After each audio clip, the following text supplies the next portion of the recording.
Olá, eu sou Eliana, aqui do canal Audiobooks e Terapia, e hoje nós estamos lendo o livro Aceitação Radical de Tara Brach. Estamos no capítulo 8. Se você ainda não é inscrito nesse canal, se inscreva e ative o sininho para as notificações quando eu postar os novos capítulos desse livro ou de outros livros. E também para as nossas sessões de terapia, nas quais nós estamos falando a respeito dos capítulos e também dos aprendizados que cada capítulo do livro pode trazer para nós.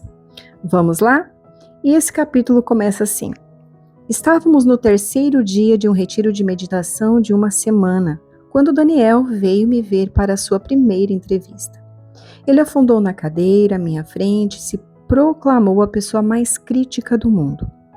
Quando eu medito, não importa o que eu esteja pensando ou sentindo, acabo achando algo errado. Durante a prática, andando ou ao comer, começo a pensar que eu deveria estar fazendo aquilo melhor, com mais atenção. Quando faço a meditação da bondade amorosa, meu coração parece de pedra.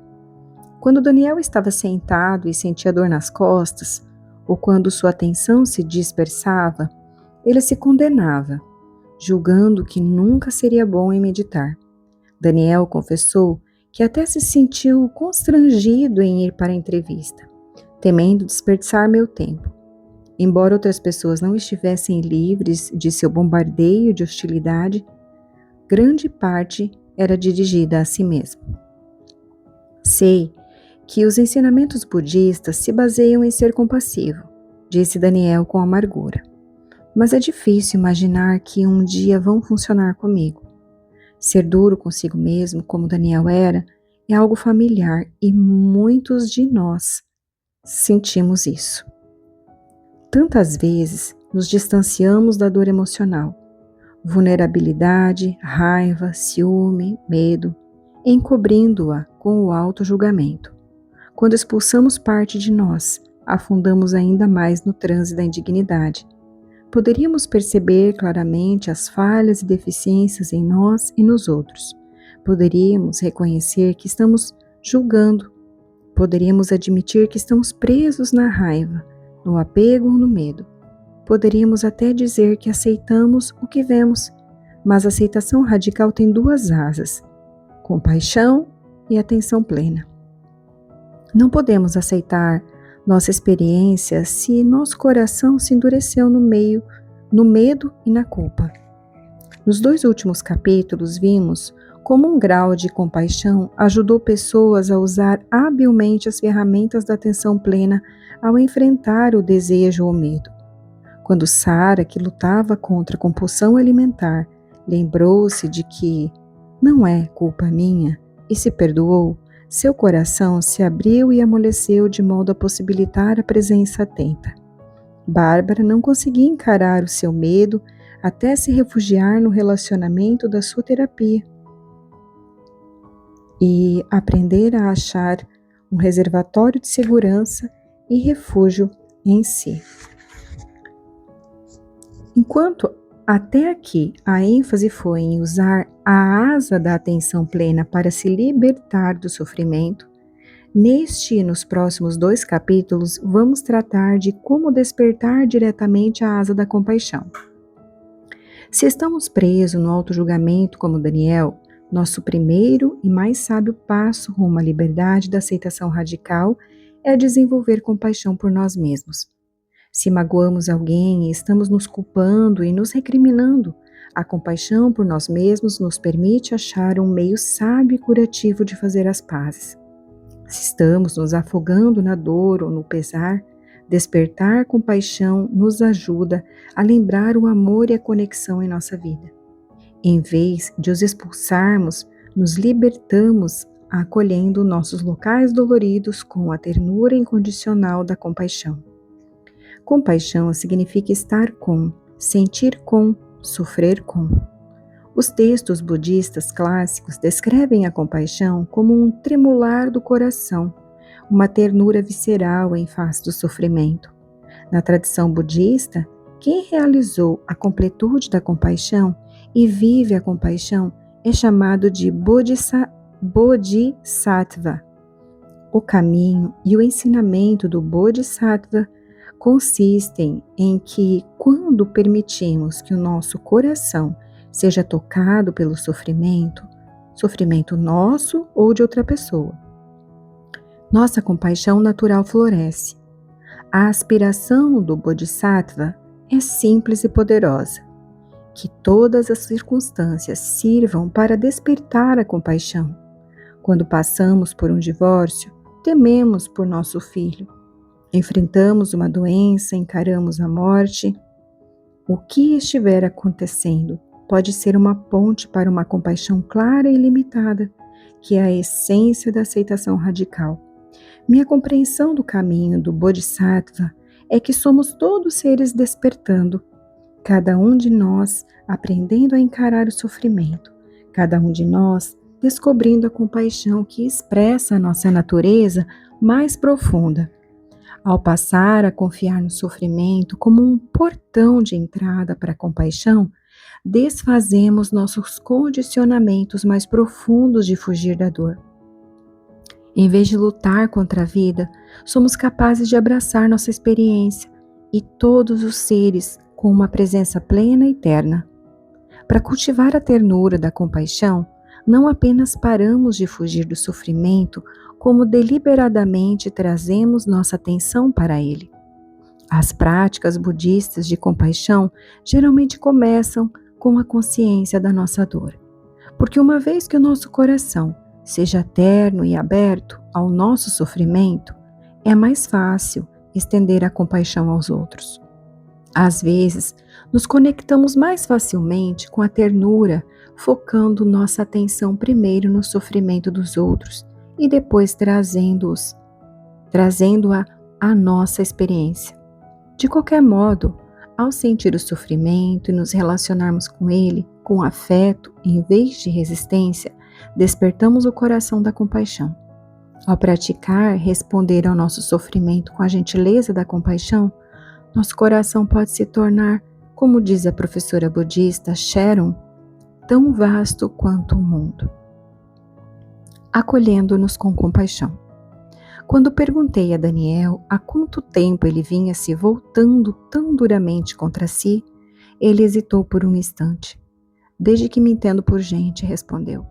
Havia se juntado à voz da mãe em se atormentar desde bem cedo, ignorando a dor em seu coração. Quando adulto, tratava seu coração e seu corpo com impaciência e irritação. Mesmo em face de um divórcio tempestuoso e uma longa crise de dor crônica nas costas, Daniel foi incapaz de reconhecer a realidade e a intensidade de seu sofrimento. Pelo contrário, criticava-se por ter arruinado seu casamento e por não ter o bom senso de se cuidar direito.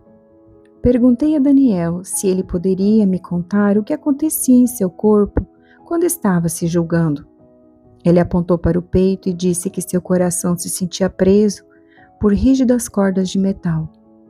Perguntei se conseguia sentir aquilo naquele exato momento. Para sua surpresa, Daniel ouviu-se dizendo: "Você sabe, isso dói muito."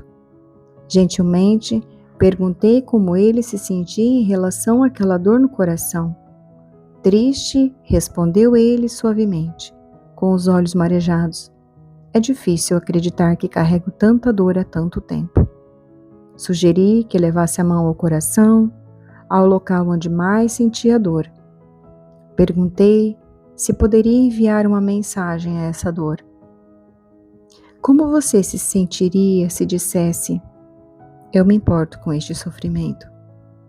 Daniel me olhou e depois voltou a olhar para baixo. "Me sentiria estranho, eu acho." Encorajei-o a tentar, a apenas sussurrar as palavras ao fazê-lo, e depois repetir a frase lentamente 2 vezes. Os ombros de Daniel começaram a tremer com os soluços silenciosos. Todos nós já sentimos o poder do cuidado de alguém para dissolver nossa armadura. Quando estamos contrariados, Muitas vezes, só depois que alguém se dá ao trabalho de nos ouvir ou de nos dar um abraço, somos capazes de sucumbir e chorar. Quando alguém nos diz, como sugere Thich Nhat Hanh, querido, eu me importo com o seu sofrimento, uma cura profunda começa. Poderíamos profundamente oferecer esse cuidado aos outros, mas podemos aprender a oferecer esse mesmo tipo de atenção gentil a nós mesmos. Com a mesma ternura com que acariciamos a bochecha de uma criança que dorme, podemos suavemente pôr a mão em nossa bochecha ou no nosso coração. Podemos nos confortar com palavras de gentileza e compreensão. Oferecer a nós mesmos tal cuidado pode parecer estranho e pouco familiar de início, como ocorreu com Daniel. Às vezes, estender a compaixão a nós mesmos desse modo parece simplesmente constrangedor. Pode desencadear uma sensação de vergonha por sermos carentes e desmerecedores, vergonha por sermos autocomplacentes. Mas esse ato revolucionário de tratarmos a nós mesmos com ternura pode começar a desfazer as mensagens repulsivas de uma vida inteira. Nos dias seguintes, sempre que Daniel percebia que estava julgando a si ou os outros, verificava seu corpo para ver onde estava sentindo a dor. Geralmente achava sua garganta, seu coração, seu estômago, tensionados pelo medo e seu peito pesado e dolorido. Com um toque bem gentil, Daniel levava a mão ao coração e dizia: eu me importo com este sofrimento. Como ele sentava à frente do salão de meditação, eu percebia que sua mão estava quase o tempo todo no coração. Uma tarde, Daniel veio me contar algo que havia acontecido naquele mesmo dia na meditação. Uma cena havia surgido em sua mente. Estava na casa da mãe, brigando com a mãe. Ao tentar explicar que não era irresponsabilidade tirar uma semana de folga para meditar, ele a ouviu responder com desdém: seu vagabundo preguiçoso, por que não faz algo que vale a pena? Aquele era o mesmo tipo de mensagem degradante que em sua juventude fazia com que ele quisesse se contrair e desaparecer. Daniel sentiu seu peito se encher de calor e da pressão da raiva. Em sua mente ouviu-se berrando: sua maldita, você não entende. Você nunca entendeu. Não dá para se calar por um minuto e ver quem eu sou? Daniel sentia a dor da raiva e da frustração como uma faca apunhalando seu coração. Estava prestes a se lançar em um diatribe contra si por ser tão frouxo, por não enfrentá-la e por ser um praticante cheio de ódio. Em vez disso, pôs as duas mãos no coração e murmurou várias vezes: eu me importo com este sofrimento, eu me importo com este sofrimento. Que eu possa me livrar do sofrimento. Após alguns minutos, a raiva penetrante havia diminuído e em seu lugar ele sentiu um calor se espalhando pelo peito e um abrandamento e uma abertura em torno do coração. Sentindo que sua parte vulnerável estava ouvindo e se reconfortando, Daniel disse: não vou abandonar você. Estou aqui e me importo. Pelo resto do retiro, Daniel prosseguiu com essa prática e alguns dos nós dolorosos das feridas de seu eu jovem e angustiado lentamente começaram a se desfazer. Quando Daniel veio à entrevista final, toda a sua fisionomia havia se transformado. Seu corpo estava relaxado, seus olhos brilhavam, em contraste com a sua falta de jeito e a hesitação anterior comigo. Daniel parecia contente por estar ali. Disse que os julgamentos e as auto-incriminações continuavam, mas não com a mesma crueldade implacável, não mais aprisionado na sensação constante de que algo estava errado com ele. Daniel começava a perceber o mundo de novas maneiras. Os outros alunos pareciam mais amigáveis. Os hectares de floresta eram um refúgio convidativo e mágico. As palestras sobre o Dharma despertavam um fascínio e uma admiração pueril sobre como tudo é. Sentia-se energizado e de algum modo desconcertado com a nova sensação de possibilidade em sua vida. Ao se acolher com uma presença compassiva, Daniel estava se libertando para participar mais plenamente deste mundo.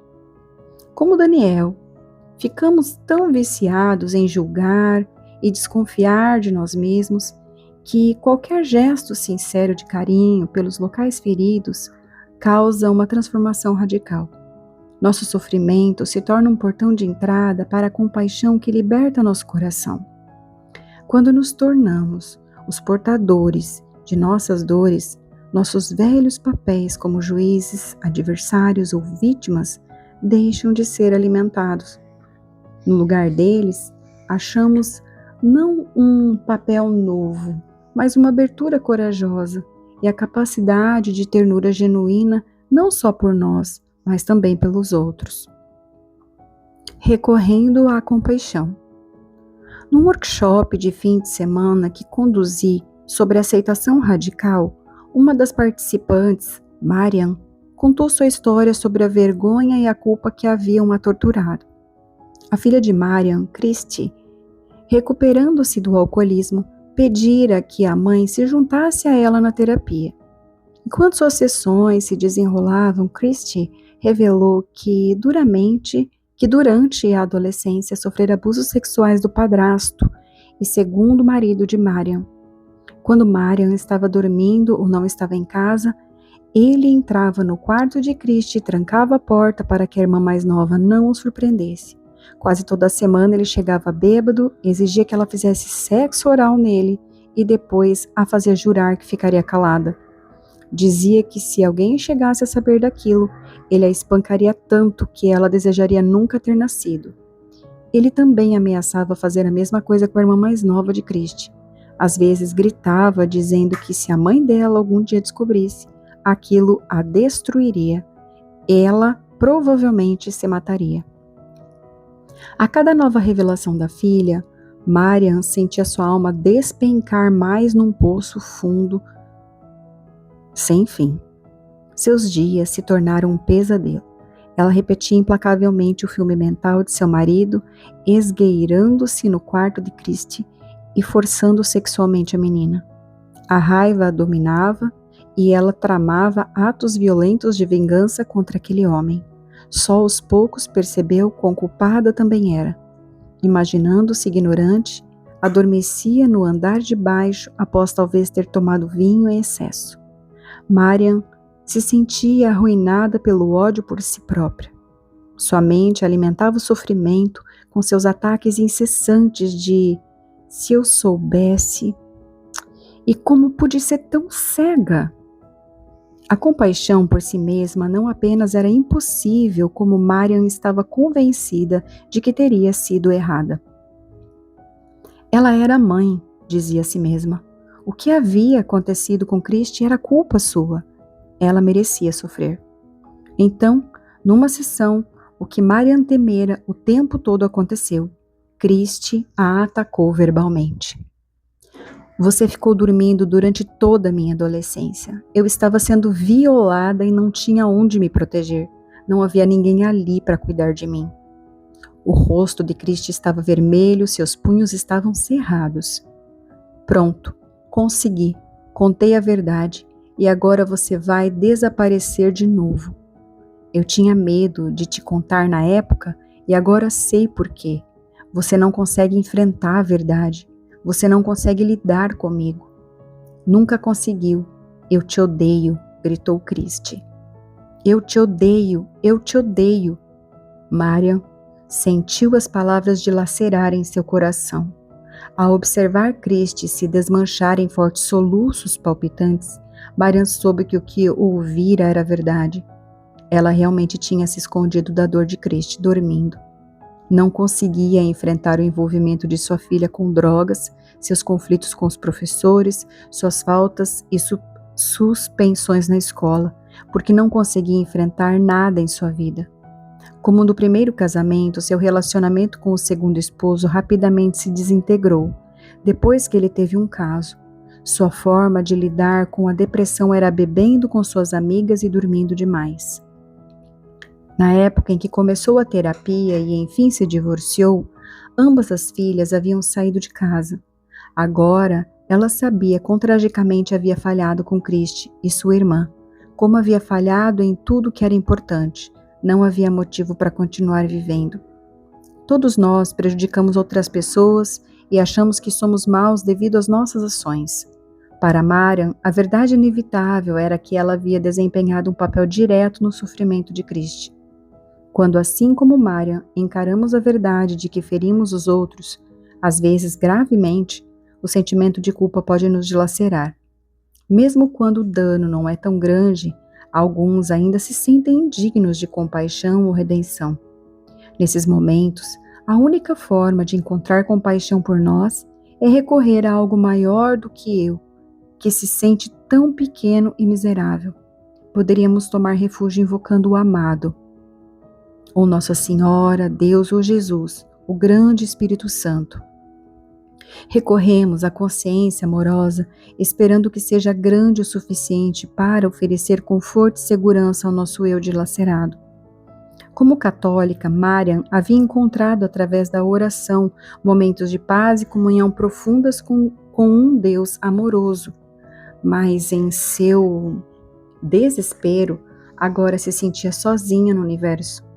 Claro que Deus existe, mas ela se sentia pecadora e miserável demais para recorrer a Ele. Thomas Merton escreveu: o verdadeiro amor e a verdadeira oração são aprendidos na hora em que a oração tornou-se impossível e o coração transformou-se em pedra. A hora de Marian havia chegado. Temendo se prejudicar, Marian buscou o aconselhamento de um sacerdote jesuíta idoso, que havia sido um de seus professores no colégio. Chorando, ela desmoronou na cadeira, super estofada, que ele lhe ofereceu. Por favor, me ajude, ela implorou. Ele ouviu seu relato e ficou sentado em silêncio com ela enquanto chorava. Quando ela se acalmou, ele gentilmente pegou uma das suas mãos e começou a desenhar um círculo no centro da palma. Isso, disse ele, é onde você está vivendo. É doloroso, um lugar de contrariedade, de dor profunda. Esse lugar não pode ser evitado. Aceite-o. Depois ele cobriu toda a sua mão com a dele. Mas se puder, prosseguiu ele, tente também lembrar disso. Existe uma grandeza, uma integridade, que é o reino de Deus. E nesse espaço misericordioso em sua vida imediata, pode se desenrolar. Essa dor, de novo, ele tocou o centro da palma da mão dela. Estava sempre acolhida no amor de Deus.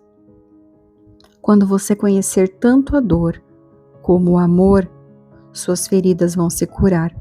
Marian sentiu uma grande onda de compaixão fluindo pela mão do sacerdote e gentilmente banhando-a, convidando-a a se render ao seu abraço carinhoso. Ao lhe entregar seu desespero, sabia que estava se entregando à misericórdia de Deus. Quanto mais se entregava, mais se sentia acolhida. Sim, havia sido cega e ignorante. Havia causado um dano irreparável, mas não era indigna, não era má. Ao ser acolhida na compaixão infinita de Deus, podia achar o caminho até o próprio coração. Sentir a compaixão por nós mesmos não nos exime da responsabilidade por nossas ações. Pelo contrário, nos liberta da autodepreciação que nos impede de reagir à nossa vida com clareza e equilíbrio. O sacerdote não estava aconselhando Marian a ignorar a dor ou a negar que havia falhado como com a filha, mas a abrir o seu coração ao amor que podia começar a cura. Agora, em vez de ficar trancada dentro do seu pensamento torturante, Marian conseguia lembrar a possibilidade da compaixão. Quando o remorso ou a autodepreciação surgiam, ela mentalmente dizia: por favor, contenha essa dor. Quando sentia que sua angústia era acolhida por Deus, conseguia encará-la sem se sentir destroçada nem querer se destruir. Quando sua mente começou a se acomodar e clarear, Marian foi capaz de refletir no que poderia fazer para ajudar Christie. 2 semanas depois, quando voltaram a se reunir na sessão de terapia, Christie estava contida e fria. Em silêncio, Marian ocupou um assento ao lado dela no divã. Como Christie não recuou, Marian aproximou-se mais. Falou que sabia que tinha falhado terrivelmente com ela. Eu deveria ter estado lá para proteger você e confortar você. Mas não, eu estava tão envolvida na minha dor que eu não consegui ver a sua. Ela fez uma pausa, olhando seriamente nos olhos da filha. Não tenho como expressar quão arrependida eu estou. Sei que não posso fazer sua dor ir embora, mas quero estar junto a você em sua busca de si mesma. Eu não vou sumir de novo. Pegando suavemente a mão de Christie, Marian contou a história do que havia acontecido com o sacerdote, desenhando um círculo suave no centro da palma da mão dela. Sussurrou essas palavras. Este lugar não pode ser evitado. Aceite-o. Depois, cobrindo a mão de Christie com a sua, prosseguiu. Mas nesse espaço misericordioso que é o reino de Deus, sua vida pode se desenrolar. Quando elas se abraçaram, ambas estavam chorando. Envolvendo a filha em prantos, Marian se sentiu repleta de uma compaixão terna. Por ambas, Christie se deixou envolver, entregando-se à força e à segurança inesperada do amor de sua mãe. Não havia como evitarem a dor bruta das feridas ainda abertas, mas agora poderiam curá-las juntas. Ao se abrir e se sentir acolhida na misericórdia de Deus, Marian havia descoberto a compaixão que poderia incluir ambas. A história de Marian despertou sentimentos profundos nos participantes do workshop sobre aceitação radical. Muitos falaram sobre suas horas em que a oração se tornou impossível, momentos em que se sentiram indignos demais para serem amados. Como um grupo explorando algumas maneiras de recorrer, naqueles momentos, a uma fonte de compaixão e assim aprender a nos acolhermos. Exploramos como a compaixão sábia no núcleo da aceitação radical começa quando encaramos nosso ser com afeto incondicional. Quando nos sentimos distantes e sozinhos, desejamos que nos abracem como uma criança no coração compassivo de uma mãe amorosa, de um pai misericordioso e acolhedor. Nesses momentos, podemos nos abrir e oferecer nosso infortúnio a esse abraço curador. Nas palavras de Rilke, desejo ser acolhido nas grandes mãos de seu coração. Ah, peguem-me agora, nelas coloco estes fragmentos, minha vida. Quando nos sentimos acolhidos por uma presença amorosa, por algo maior que o nosso eu pequeno e assustado, começamos a achar espaço em nosso coração para os fragmentos de nossa vida e para a vida dos outros. O sofrimento, que poderia parecer excessivo, consegue nos despertar para a doçura da compaixão. Oração com atenção plena, que este sofrimento desperte a compaixão. Poderíamos pensar no estilo devocional de rezar de Marian, como peculiar ao cristianismo ou a outras religiões centradas em Deus. Mas não importa qual seja a nossa crença, como seres humanos, costumamos recorrer a algo em momentos de desespero. Poderíamos pedir alívio para uma enxaqueca, implorar para ser selecionado em um emprego, orar por sabedoria para orientar os nossos filhos em um período difícil. Talvez sussurremos, por favor, e sintamos que estamos pedindo ajuda ao universo.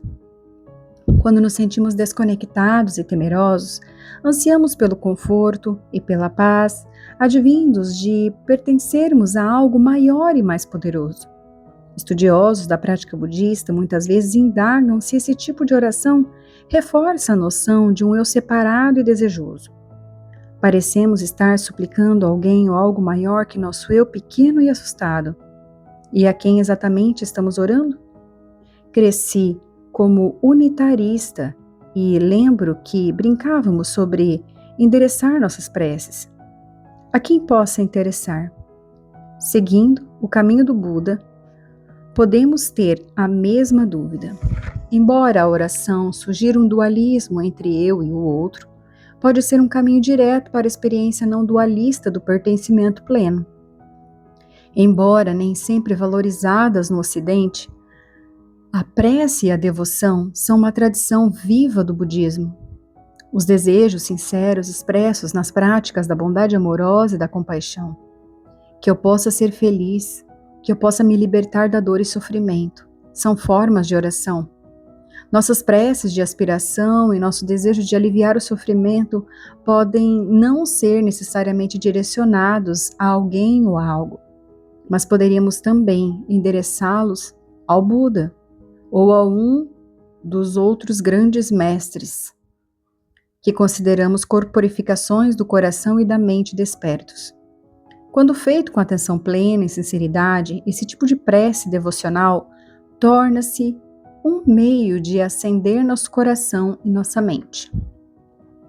Quando estamos sofrendo, recorremos à oração. Não importam as razões aparentes da nossa dor. A causa básica é sempre a mesma. Sentimos-nos separados e sozinhos. Procuramos auxílio externo para nos aliviar da dor do isolamento. O poeta erudito celta John O'Donoghue, em seu livro Ecos Eternos, escreveu: a oração é a voz do anseio, volta-se para fora e para dentro a fim de desencavar nosso pertencimento ancestral. Essa é uma bonita descrição do que denomina oração com atenção plena. Não apenas nos voltamos para fora a fim de conhecer nosso pertencimento, mas com a oração, com a atenção plena, também nos voltamos para dentro e ouvimos profundamente o sofrimento que está dando origem à nossa oração. Quando estamos dispostos a tocar a dor da separação, nosso anseio nos leva à presença terna e compassiva que a nossa natureza desperta. Eu vivenciei o poder transformador da oração com atenção plena alguns anos atrás, quando estava sofrendo uma desilusão amorosa. Tinha me apaixonado por um homem que morava a 3.000 quilômetros de distância, do outro lado do país. Como tínhamos desejos bem diferentes a respeito de como formar uma família e onde morar, não conseguimos entrelaçar nossas vidas e terminamos. A perda foi esmagadora. Por várias semanas vivi obcecada por ele, chorando, esmagada pela dor. Parei de ouvir rádio porque músicas de rock clássico me faziam chorar. Evitava filmes românticos, mal falava com os amigos sobre ele, porque até dizer seu nome em voz alta reabria a ferida. Aceitei meu processo de dor mais ou menos durante o primeiro mês. Mas ao se prolongar, comecei a me sentir envergonhada por ser tão grande e dominante a sensação de desolação. Acima de tudo, sentia que devia haver algo errado comigo por estar tão emocionalmente destroçada. O homem estava indo em frente, namorando outras pessoas. Por que eu não poderia fazer o mesmo? Tentei despertar das histórias, tentei atravessar a dor com atenção plena, mas continuava dominada por sentimentos de saudade e perda. Sentia-me desesperadamente solitária como nunca antes em minha vida. Na sala onde medito, tem uma pintura tibetana, conhecida como Tara, no Tibete, e Kuan Yin, na China, é a corporificação da cura e da compaixão. Dizem que Kuan Yin ouve os lamentos deste mundo sofredor e responde com o tremular de seu coração. Certa manhã, cerca de um mês após meu colapso, ao chorar sentada diante da Tangha, vi-me rezando para Kuan Yin. À semelhança de Mariam, eu não sentia nenhuma compaixão por mim. Sentia-me esmagada e inútil. Queria ser embalada no abraço compassivo de Kuan Yin. Nos meus anos de prática budista, eu havia rezado algumas vezes para Kuan Yin, basicamente vendo-a como um símbolo da compaixão que poderia me ajudar a despertar meu coração. Mas eu não havia feito preces da mesma maneira que Mariam, recorrendo a ela como uma presença espiritual, como um ser maior que o meu pequeno eu. Agora, no meu desespero era diferente. Kuan Yin já não era um mero símbolo de inspiração. Ela era o amado, uma presença iluminada e carinhosa que poderia me ajudar a aliviar meu sofrimento. Assim eu esperava. Por alguns dias, achei certo consolo recorrendo a ela. Mas certa manhã, atingi uma barreira.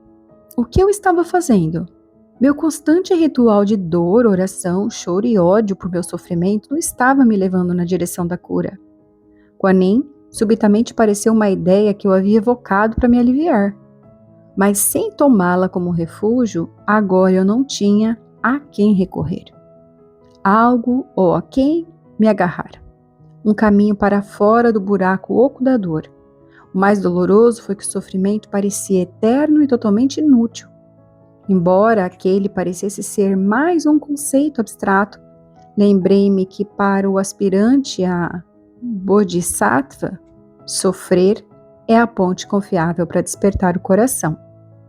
Lembrei que quando permaneci presente com a dor no passado, algo havia de fato mudado. De repente, percebi que talvez aquela situação envolvesse realmente confiar no sofrimento como portão de entrada. Talvez fosse esse todo o objetivo. Eu precisava parar de combater minha dor e minha solidão, por pior que me sentisse ou por mais que elas perdurassem.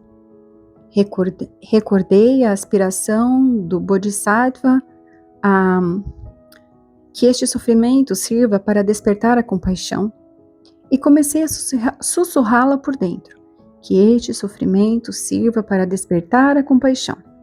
Ao repetir a prece várias vezes, consegui sentir que minha voz interior foi ficando menos desesperada e mais sincera. Eu sabia que era verdade, podia despertar para o amor que almejava, tocando direto na plenitude daquele sofrimento. No momento em que me entreguei àquela verdade, a mudança começou. O poeta persa do século XIV, Hafiz, escreveu: "Não renuncie sua solidão tão depressa. Deixe-a cortar mais fundo. Deixe-a fermentá-lo e amadurecê-lo, como poucos ingredientes humanos ou mesmo divinos conseguem." Algo ausente no meu coração esta noite tornou meus olhos tão suaves, minha voz tão terna, minha necessidade de Deus completamente clara. Naquele dia, na sala de meditação, ao deixar a solidão cortar mais fundo, eu mal conseguia suportar a dor excruciante da separação. Estava ansiando não por uma pessoa específica, mas pelo amor. Ansiava por pertencer a algo maior que o meu eu solitário. O algo ausente no meu coração parecia um buraco doloroso, escancarado. Quanto mais mergulhava naquele vazio torturante, em vez de resistir a ele ou combatê-lo, mais profundamente eu me abria à minha ânsia pelo amado. Como a necessidade de Deus, de Hafiz, minha ânsia por comunhão parecia completamente clara. Ao me entregar à ânsia, a doce presença da compaixão surgiu. Claramente senti Kuan Yin como um campo radiante de compaixão ao meu redor, acalentando meu ser dolorido e vulnerável. Ao me entregar à sua presença, meu corpo começou a se encher de luz. Eu estava vibrando com um amor que abraçava todo este mundo vivo. Ele abraçava o movimento de minha respiração, o canto dos pássaros, a umidade das lágrimas e o céu infinito. Dissolvendo-me naquela imensidão quente e radiante, não mais senti distinção alguma entre o meu coração e o de Kuan Yin. Tudo o que restou foi uma enorme ternura imbuída de tristeza. O amado compassivo que eu vinha buscando lá fora era o meu próprio ser desperto. Poderíamos começar nossa oração nos voltando para fora e assim nos lembrar do calor e da segurança da conexão. No entanto, ancoramos nossa oração nos voltando para os sentimentos brutos da solidão, do medo que existem dentro de nós. Como uma grande árvore, a oração com atenção plena mergulha suas raízes nas profundezas escuras para chegar plenamente à luz. Quando a dor é profunda, quanto mais plenamente a tocamos, mais plenamente nos libertamos na presença ilimitada e compassiva. Muitos clientes e alunos meus descobriram que a oração com atenção plena altera drasticamente a paisagem de sua vida diária. Em vários momentos do dia, em face dos descontentamentos e do sofrimento, eles pausam para ouvir o seu interior, tocar a dor e buscar o amor e a compaixão. Embora isso pareça natural para as pessoas com temperamento devocional, constatei que as que não são do tipo que reza, muitas vezes se surpreendem com a transfiguração que a oração com atenção plena promove em sua vida. Em vez de ficarem presas no sofrimento do julgamento, do medo, elas encontram seu verdadeiro lar na ternura do seu coração. Podemos também recorrer à oração com atenção plena nos momentos em que nos vemos presos de nossas ansiedades menores do dia a dia.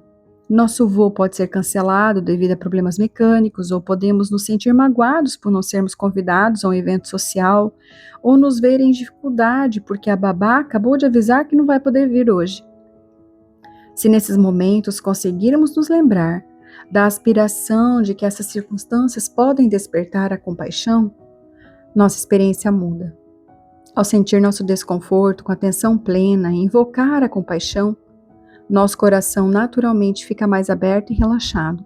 Nosso sofrimento, em vez de ser inútil ou um obstáculo, torna-se o caminho para a liberdade interior. Como qualquer forma de meditação, a oração com atenção plena se torna mais vibrante e poderosa com a prática. Quando lembramos repetidamente como desejamos ser ternos e gentis e nos permitimos habitar plenamente esse desejo, a compaixão desperta naturalmente, como escreveu Hafiz. Peça ao amigo amor, peça a ele novamente, pois aprendi que cada coração consegue aquilo pelo qual ele mais roga. Sempre que nos sentimos abandonados, magoados ou rancorosos, ao simplesmente inspirar e suavemente tocar a crueza de nossa dor, podemos começar a transformar nosso sofrimento em compaixão. Manter o olhar no local do ferimento, como diz Rumi, permite que a luz entre. Ao expirar, podemos sentir nosso desejo de conexão e nos entregar à imensidão da luz. Podemos nos render ao amor radiante pelo qual ansiamos. Inspirando e expirando, acolhemos nossa dor e deixamos nossa dor ser acolhida em um coração infinito de compaixão. Somos o acolhedor e o acolhido. À medida que o nosso coração transforma o sofrimento em compaixão, sentimos que somos tanto o espaço que acolhe nossas dores quanto o ser vulnerável que está sendo acolhido. Daniel descobriu que podia acomodar suas feridas em sua consciência curativa. Quando Mariam liberou seu desespero para a misericórdia ilimitada de Deus, descobriu a compaixão.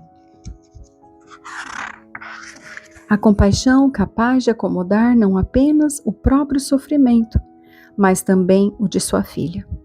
Através da oração com atenção plena, eu descobri como o processo de acolher e ser acolhida se desdobrava em uma compaixão que transcende toda a sensação de separação. Tanto o acolhedor como o acolhido se dissolvem em percepção amorosa. Quando entendemos nossa dor como um portão de entrada intrínseco para a compaixão, começamos a despertar da história aprisionante de um eu sofredor.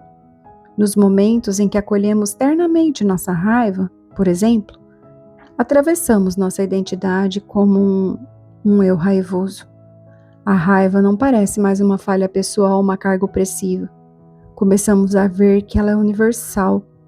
Não é nossa raiva, não é nossa dor. Todo mundo vive com raiva, com medo e com dor. Um bonito ensinamento sufista mostra como nossa dor não é pessoal, mas parte intrínseca de estar vivo. Supera qualquer amargura que possa ter advindo, porque não estivestes à altura da magnitude da dor confiada a ti. Como a mãe do mundo, que carrega a dor do mundo em seu coração, cada um de nós faz parte de seu coração e, portanto, está dotado, de certa medida, de dor cósmica. Compreender que a dor em nossa vida é uma expressão do sofrimento universal nos abre para a plenitude da aceitação radical. Em vez de ser problemas, nossa depressão, nosso medo, nossa raiva, são confiados a nós e podem ser dedicados a nos despertar. Quando carregamos nossa dor com a gentileza da aceitação, não com a amargura da resistência, nosso coração se torna um mar ilimitado de compaixão. À semelhança da mãe do mundo, nos tornamos uma presença compassiva capaz de acomodar com ternura as ondas ascendentes e passageiras do sofrimento. Nesse capítulo 8, então, a autora vem nos despertando para a compaixão por nós mesmos. E ela vem trazendo que uma das formas de nos acolher com compaixão é através de um despertar para a oração com atenção plena. Dentro da oração com atenção plena, é interessante se apegar ou prestar muita atenção que todo sofrimento ele é capaz de despertar a compaixão por nós mesmos e tratar isso dentro de nós. A autora também fala que nós podemos sim sermos ao mesmo tempo o acolhedor e o acolhido. E é por isso que a oração é uma porta onde você se derrama para um eu maior que você. Ela coloca várias crenças, mas no caso do cristianismo, nós nos rendemos a nossa dor, nós rendemos a nossa dor a Jesus, a Deus, e ao mesmo tempo nós podemos ver esse acolhimento dele acontecendo dentro de nós. O despertar desse capítulo é para que nós possamos entender que Cristo está em nós, ele está dentro de nós. E é por isso que através da oração você desperta essa compaixão, você desperta esse acolhimento. E é por isso que ela fala que a oração com atenção plena, ela é extremamente curadora para acontecer o acolhimento do sofrimento e da dor. Eu espero que você tenha gostado desse capítulo, tenha tido bastante compreensão e nós nos vemos no capítulo 9. Um abraço e até lá!